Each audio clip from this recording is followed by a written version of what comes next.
What's up, YouTube? So today's going to be a doozy of an episode, and probably 99% of entrepreneurs out there need to hear this because too many people are selling things that people don't want.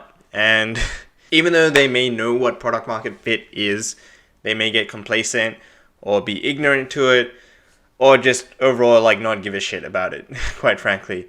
And without product market fit, there's no startup. So it's a bit disheartening to see, and the fact that most startups fail due to a lack of market indicates that a lot of entrepreneurs it hasn't sunk in the fact that you need a market for your product and you need product market fit.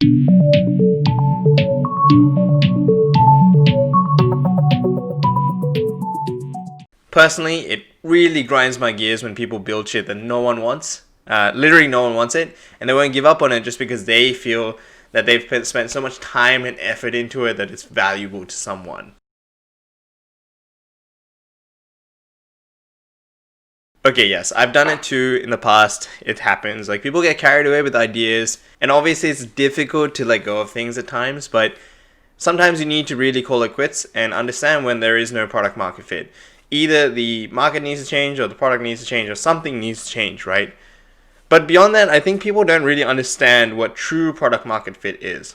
I know there's a standard definition out there that most people use, but I don't even think that's true. Now, I've done extensive research on this, and this is what I found.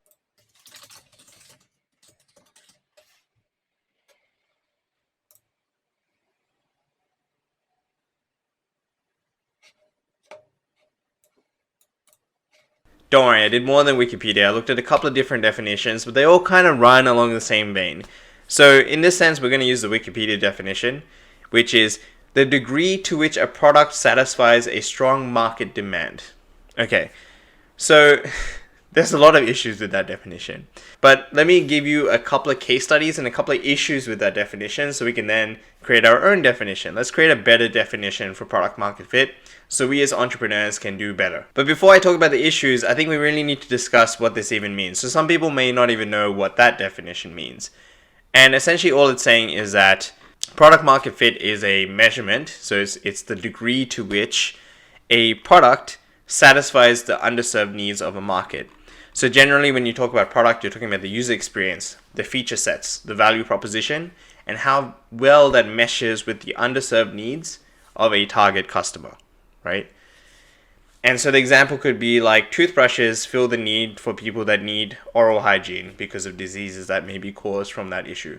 So there's an underserved needs because people need to clean their teeth somehow, and the value proposition and the feature set and the product is the toothbrush. And obviously there is a product market fit in that sense. And so that brings me to the first issue. The transient nature of products and market is not accounted for in this definition. And what I mean by that is markets change, trends change, and thus it's wrong for us to assume that once you have product market fit, you've reached it. That is the pinnacle and you are there. You are at product market fit. That is completely incorrect. And it doesn't really incorporate for the fact that, there could be trends, right? And they could change.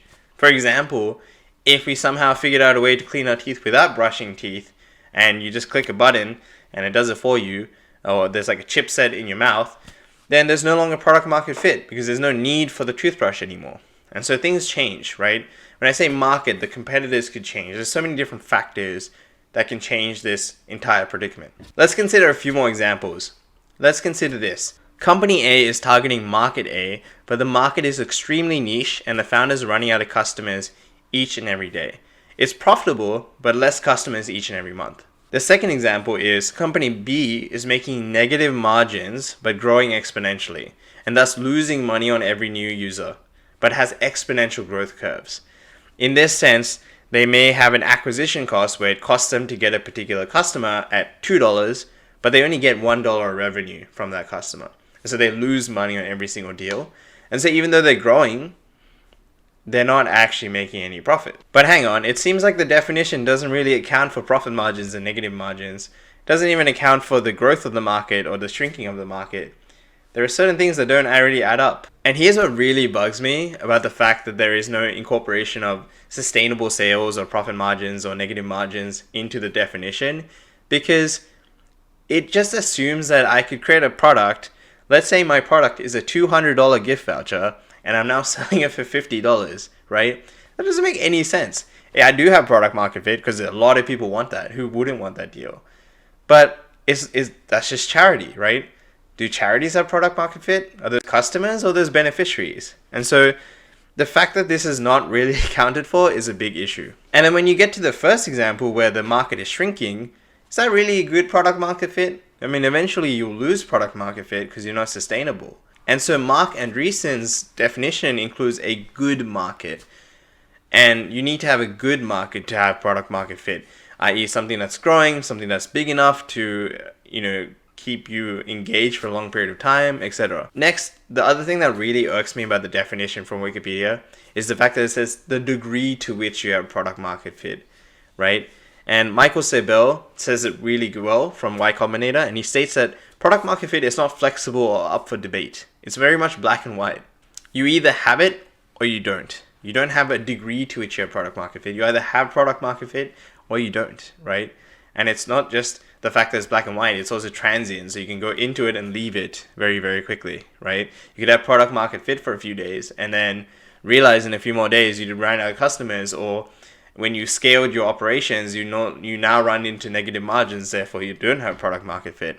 And I've had products that work when the founder's equity and founder's time was not paid, and then as soon as you had to have paid employees to do that work, it is no longer product market fit. And that doesn't even incorporate the market changes, right? The fact that people change their preferences, the fact that people are evolving as human beings and society changes. What is normal 10 years ago is no longer normal today. And therefore you can lose product market fit by just not keeping up. Think about what's happening with the car industry right now. Electric cars are starting to become more and more popular. Who knows what will happen to petrol cars over time, right? They had product market fit 10 years ago, 20 years ago. Will they continue product market fit?